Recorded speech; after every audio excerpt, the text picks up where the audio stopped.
Assalamualaikum warahmatullahi wabarakatuh. Selamat pagi anak-anakku sekalian kelas 12 yang semoga kalian semua dalam keadaan sehat walafiat dan selalu dilindungi oleh Allah SWT dalam keadaan apapun, dan semoga dijauhkan dari segala mara bahaya. Amin amin ya rabbal alamin. Sebelum Bapak menyampaikan sebuah materi pada pertemuan kali ini, ya walaupun pertemuan kali ini hanya melalui online daring, tetapi Bapak berharap kalian semua tidak turun jiwa semangatnya untuk belajar dan mendapatkan ilmu yang bermanfaat buat kalian tentunya. Sebelum Bapak memulai pelajaran kali ini, izinkan Bapak untuk memimpin berdoa kepada kalian semua. Agar apa? Agar semua yang sedang kita alami ini, yang sedang kita rasakan kali ini di COVID-19 ini, semoga cepat berlalu, dan semoga kita semua dalam keadaan sehat tentunya, dan akan segera dipertemukan nantinya di pertemuan tatap muka yang akan datang insyaallah. Sebelum itu, marilah kita berdoa sejenak untuk keselamatan kita agar wabah ini cepat berlalu. Bismillahirrahmanirrahim. A'udzubillahi minasyaitonirrajim. Bismillahirrahmanirrahim. Alhamdulillahirabbil alamin arrahmanirrahim maliki yaumiddin. Iyyaka na'budu wa iyyaka nasta'in. Ihdinas siratal mustaqim. Shiratal ladzina an'amta 'alaihim ghairil maghdubi 'alaihim waladdallin. Amin amin ya rabbal alamin. Terima kasih. Sebelumnya tadi Bapak sudah mengirimkan bentuk lembaran form, di mana Bapak udah mengirim kepada ketua kelas kalian, dan ketua kelasnya untuk share ulang kepada teman-teman sekalian agar mengabsen kehadiran pada hari ini terlebih dahulu, dan dikirim ke Bapak setelah pembelajaran yang Bapak sampaikan telah usai. Baik, langsung saja untuk pertemuan kali ini tolong disimak, dicatat hal-hal penting. Karena apa? Karena nanti Bapak akan sedikit mengevaluasi apa saja yang kalian dapat setelah kalian mendengarkan, memperhatikan video yang Bapak buat kali ini. Materi yang Bapak buat hari ini, yang Bapak akan bawakan hari ini adalah materi tentang beriman kepada hari akhir. Tentunya kalian sudah besar ya, sudah kelas 12. Jadi apapun yang mengenai hari akhir, kiamat, itu mungkin tidak asing lagi di telinga kalian. Maka dari itu, untuk sekiranya Bapak menambahkan sedikit ilmu untuk pemahaman kalian agar lebih paham lagi mengenai hari akhir itu seperti apa. Karena kebetulan materi yang Bapak sampaikan hari ini adalah materi berkenaan dengan beriman kepada hari akhir. Baik, dicatat dan diperhatikan baik-baik ya. Untuk poin pertama, Bapak akan menjelaskan kepada kalian mengenai makna beriman kepada hari akhir. Apa sih pengertian makna beriman kepada hari akhir itu? Adalah memiliki ketetapan hati, memiliki kepercayaan, dan memiliki keyakinan bahwa akan tiba suatu masa di mana hari itu yang disebut hari kiamat atau hari akhir, yang akan mengakhiri segala jenis kehidupan di dunia, baik manusia yang ada di bumi maupun kehidupan yang ada di langit. Kenapa demikian? Karena tadi Bapak menjelaskan kan makna beriman kepada hari akhir ya. Artinya apa? Sebenarnya sudah jelas di Al-Quran, di hadis sudah jelas menerangkan bahwasanya akan terjadi hari akhir, di mana kehidupan di dunia itu akan musnah. Untuk itu, mulai dari sekarang kalian harus memiliki ketetapan hati yang kuat, memiliki kepercayaan dan memiliki keyakinan bahwasanya kita sebagai umat muslim, sebagai ciptaan Allah Subhanahu wa taala, harus beriman kepada hari akhir. Itu poin pertama. Poin yang kedua, kalau Bapak nanya mungkin kalian bakal bisa jawab mengenai ada dua macam jenis kiamat. Kiamat sugro dan kiamat kubro. Kiamat sugro itu kiamat kecil, dan kiamat kubro itu kiamat besar. Mungkin kalau kalian suruh mendefinisikan apa itu pengertian kiamat sugro dan kubro, mungkin kalian sudah paham. Bahkan banyak sekali artikel, jurnal, maupun apa itu yang ada di Google, itu sudah sangat tepat sekali menjelaskan perihal kiamat sugro dan kubro. Untuk itu, Bapak di sini hanya akan menjelaskan tanda-tandanya saja ya. Untuk yang pertama, tanda-tanda kiamat hari akhir sugro atau kiamat kecil. Sebenarnya itu sering kita jumpai tanda-tanda kiamat kecil itu atau kiamat sugro diantaranya adalah fenomena alam. Fenomena alam mungkin kalian tidak asing lagi ya, seperti bencana yang di dalamnya itu ada bencana banjir, longsor, terus ada tsunami, ada gunung meletus. Yang seperti itu adalah contoh tanda-tanda kiamat sugro atau kiamat kecil. Itu kalau dilihat dari segi fenomena alam ya. Lah kalau dilihat dari kalau dilihat dari segi kemanusiaan itu banyak sekali, seperti pembunuhan, maraknya korupsi, maraknya perzinaan, terus maraknya orang-orang yang meminum khamr, itu banyak sekali. Karena itu semua adalah tanda-tanda kiamat sugro. Sampai sini jelas? Baik, terima kasih. Terus untuk bukti tanda yang kedua adalah kiamat kubro. Kiamat kubro adalah tanda-tanda kiamat besar ya. Sudah jelas banget. Adapun di Al-Quran, di hadis sudah menjelaskan ataupun cerita-cerita tentang kiamat kubro. Untuk pertama adalah tanda-tanda kiamat kubro ya. Yang pertama adalah diutusnya Rasulullah SAW. Kenapa demikian? Karena sudah jelas siapa nabi terakhir kita adalah Nabi Rasulullah SAW. Ya, itu adalah kekasih Allah SWT. Yang kedua adalah terbelahnya bulan. Terbelahnya bulan merupakan fenomena tanda-tanda kiamat kubro atau kiamat besar.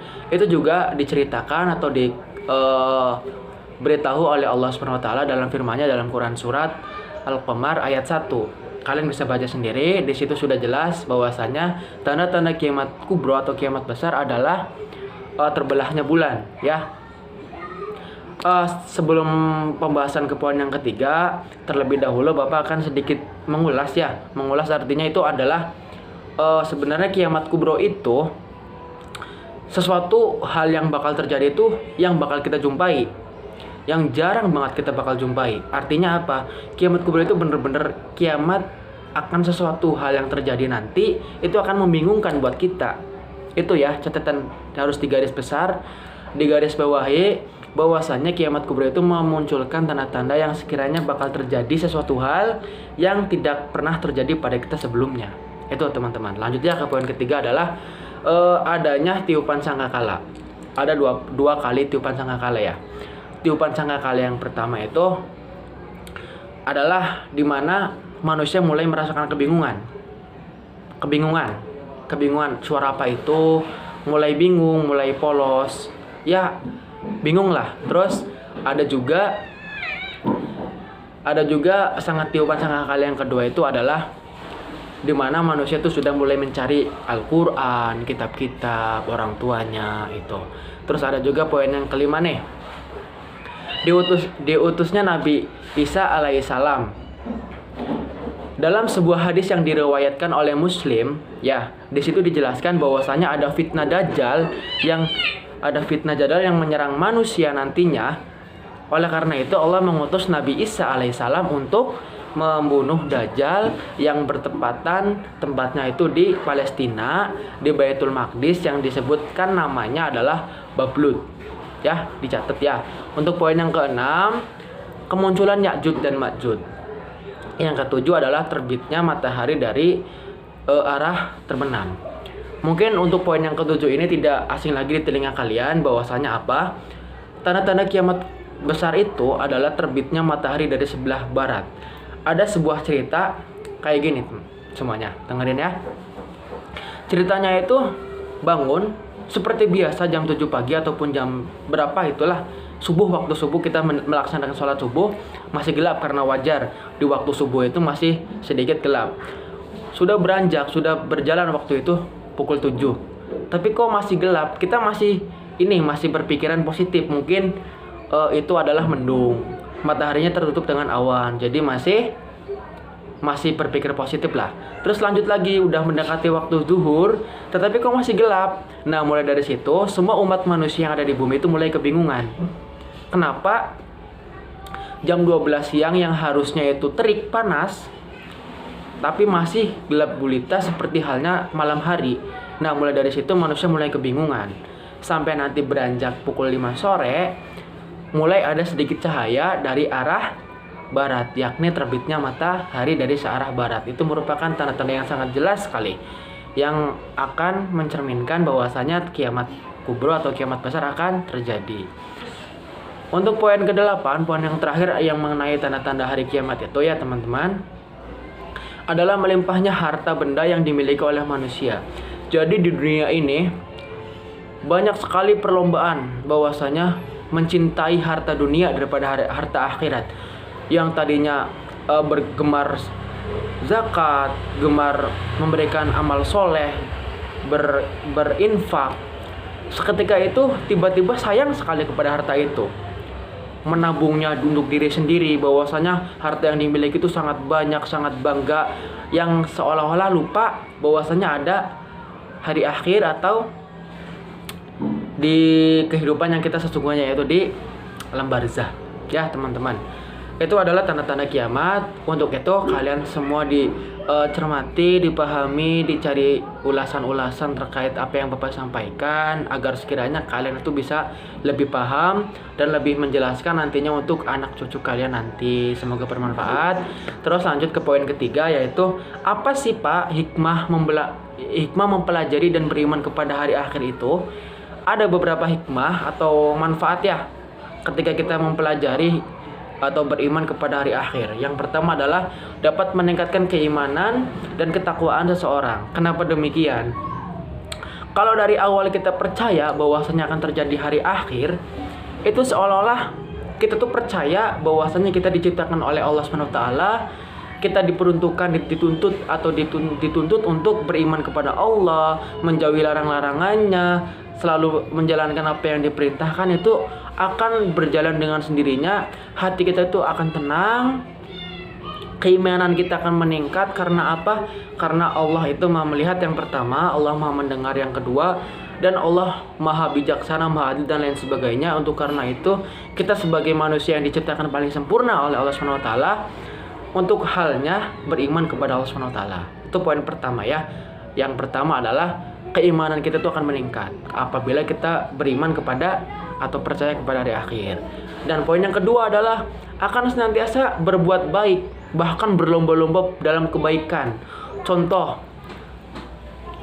walaupun kita sedikit di bawah berkecukupan, tetapi kita masih ingat infak, bersodako, berlomba-lomba karena kita sadar apa sih amalan ketiga, amalan yang dapat menerangi kita di alam kubur itu. Yang pertama adalah sodako, sholat, dan yang ketiga adalah membaca Al-Quran. Itu yang dapat menolong kita di dalam kuburan nantinya, yang menerangi, meringankan beban pertanyaan yang sekiranya nanti malaikat tanyakan kepada kita. Itu makanya dari itu, mulai dari sekarang teman-teman semuanya, untuk halnya kita rajin sholat, rajin membaca Al-Quran, dan bersodako, karena itulah yang bakal nanti jadi teman kita di kuburan nanti, di alam kubur nanti.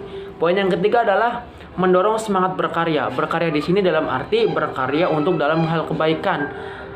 Ya, untuk lebih jelasnya di sini berkarya adalah berkarya di jalan Allah.